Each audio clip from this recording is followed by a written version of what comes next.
Alors, je vous refais une petite vidéo. Là, je vais vous lire le dernier article sur les relations entre Kouchner et Le Gel. Donc, la nomination de Kouchner au ministère des Affaires étrangères de 2007 mérite d'être examinée à la lumière du procès en cours au Palais de justice de Paris concernant le financement libyen présumé de la campagne présidentielle 2007 de Nicolas Sarkozy.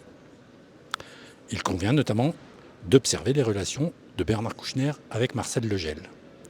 Celui-ci avait été nommé ambassadeur de France au Soudan en mars 89 et était en poste à Khartoum lorsqu'eut lieu les attentats contre le DC-10 le 19 septembre au-dessus du désert du Ténéré et celui contre l'avion de Médecins sans frontières à Awil au Soudan le 21 décembre de cette même année, soit 3 mois plus tard.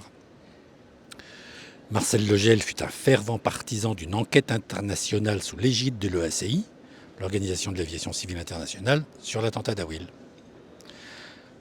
Les familles des victimes de l'attentat d'Awil, malgré d'innombrables requêtes, courriers, appels téléphoniques et sollicitations, furent dissuadées de saisir la justice lors de l'audience qui leur avait été accordée à l'Élysée le 17 juillet 90.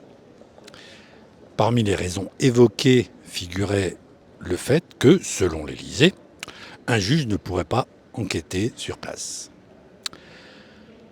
À part un article dans la presse régionale du Cher du mois d'août 90, cette audience à l'Élysée ne sera pas connue et son contenu encore moins. À la fin de sa carrière diplomatique, Marcel Le Gel s'installa au Liban et se fit élire conseiller des Français de l'étranger, section Liban, en l'an 2000. Charge qu'il assuma jusqu'en 2012.